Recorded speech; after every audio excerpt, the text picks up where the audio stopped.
Hi everyone, Beth Ray here with MyCounselor.Online, and I am with Josh Spurlock. He's the director for MyCounselor.Online, and we are going to discuss part 3 of the Affair Recovery Guide article. This one is called Self-Care, How to Survive an Affair. And again, a very helpful one. This particular article, Josh, is absolutely beautiful because it really is there to help get the person that is hurt so deeply started in a correct or just the right, healthy, beautiful direction. Yeah, it's something that is not what we think about right away. When we're facing a crisis, when we have a trauma in our life, all of the basics of life tend to just fade to the background, and it's all consuming. The pain that we're feeling, the confusion that we're feeling, the fear, the not knowing what comes next and what to do just completely consumes our life. And the basic things of taking care of ourselves in a way that will enable us to navigate the situation well is not on the top of our mind at all. And yet, if you don't take care of yourself, you cannot make it through this journey. It's too long and it's too hard to be able to make it through if you're not taking care of yourself along the way. And it will be harder, it will take longer, and you'll make more mistakes, create more problems along the way if you are not engaging in good self-care through this process. So right on the front end, that's what we need to talk about. We need to talk about how to take care of yourself as you navigate through this process. How do you take care of yourself spiritually? How do you take care of yourself physically, emotionally, mentally, in a way that helps you get through this the best possible?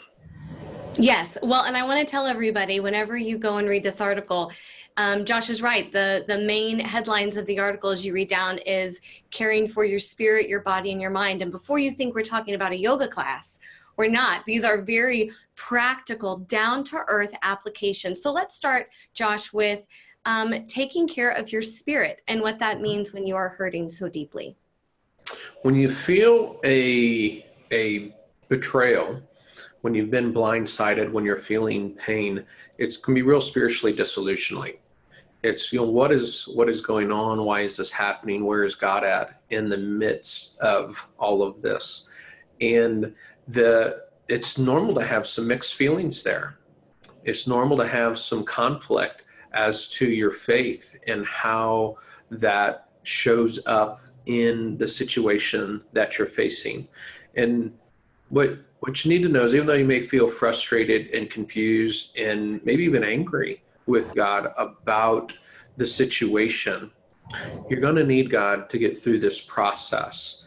And so don't be afraid to engage God in a confused, uncertain state. God he doesn't have a weak ego. He's not insecure. He's not fearful. And he knew that you were going to be going through this before you did.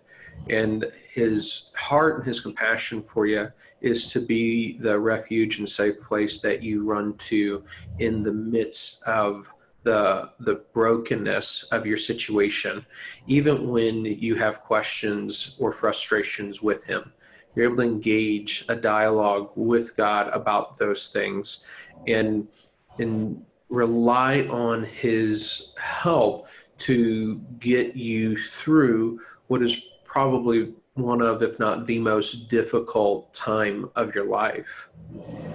What do you mean, Josh, when you talk about taking care of yourself physically? What kind of practical applications can you give somebody for that, and what kind of difference does it really make? Sure. Yeah, we're just talking about basic self-care. And it maybe sounds odd, but if you're going through this, you know what I'm talking about. As I ask you the question, are you feeding yourself? Are you eating? Because when your stomach's in knots, you really don't feel like eating anything. And you just have gone days without eating hardly anything at all. And yet your body and your brain are organs. They're physical. They need to be fueled. They need to be given nutrition. And if you don't feed them, take care of them, then you're going to have trouble thinking. You're going to have difficulty making decisions. You're going to have difficulty working through the challenges that you have to work through to get through this.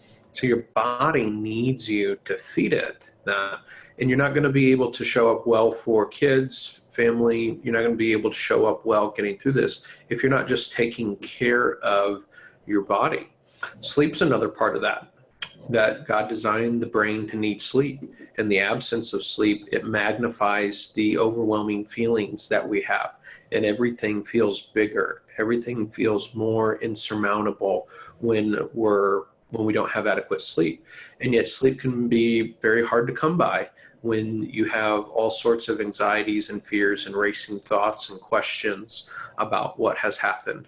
And so troubleshooting with a physician or with a counselor how to get adequate sleep, 5, 6, 7, 8 hours a day or so, in order to give your body the rest it needs to recuperate, so you've got the energy and mental clarity to be able to navigate your situation, is absolutely critical.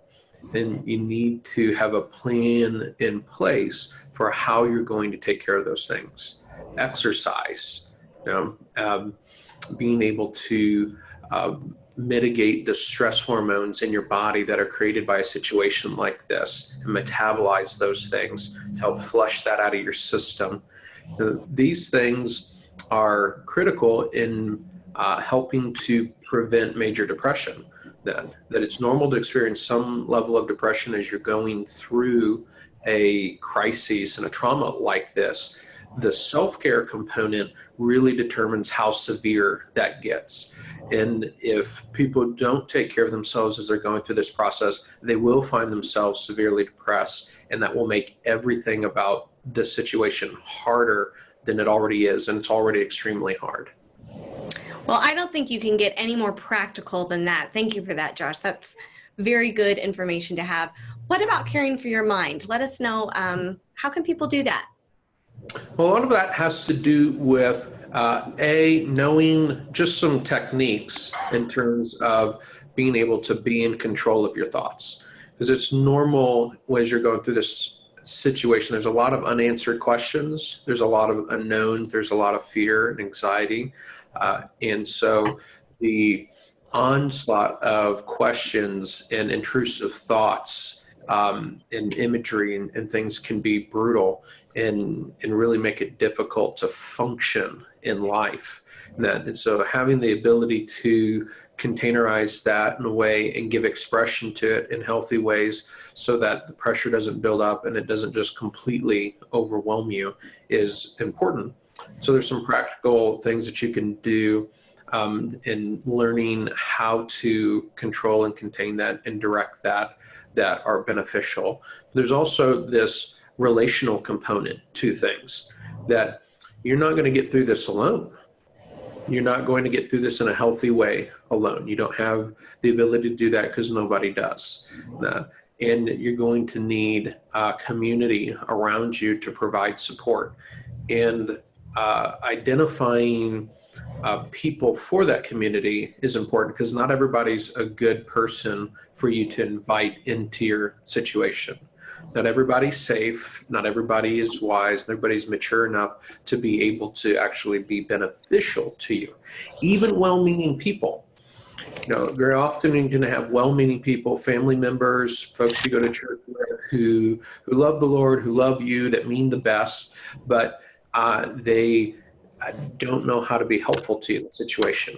And they can get into a dynamic where they are advice giving, they believe or feel like they know what you need to do in the situation, and so they're trying to govern your life and direct you through the process, or they have difficulty with the strong emotions that you're feeling or negative emotions that you're feeling that causes them to feel uncomfortable, and so they feel the need to shut down or redirect what it is you're feeling because it creates discomfort for them.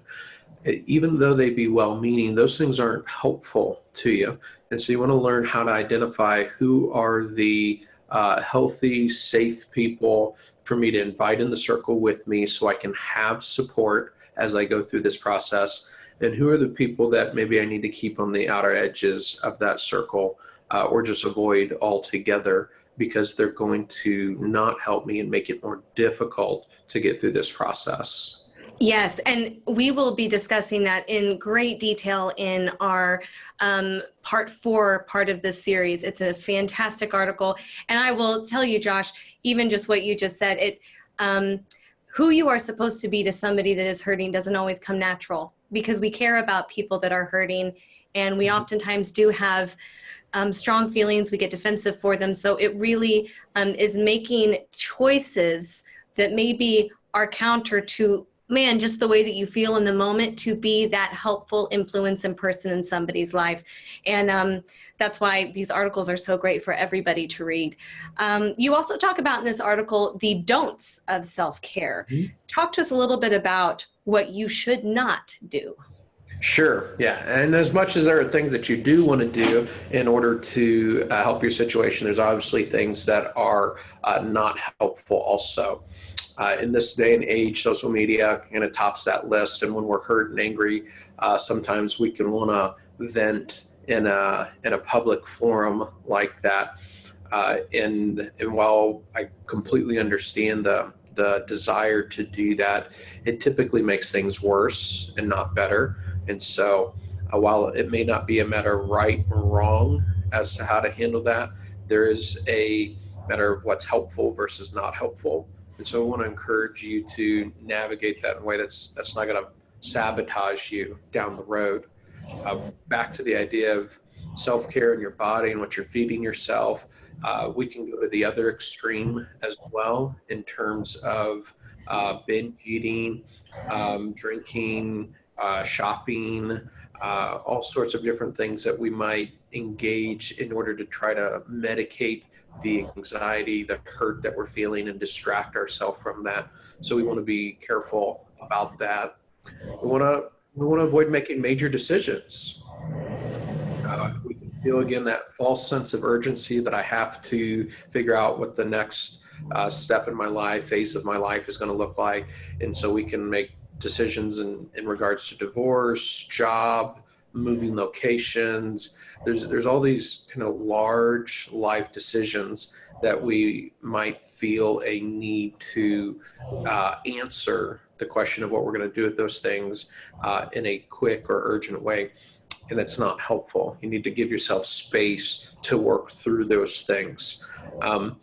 You don't want to tell family prior to talking through with a professional and that, because there's a right way and a wrong way to do that.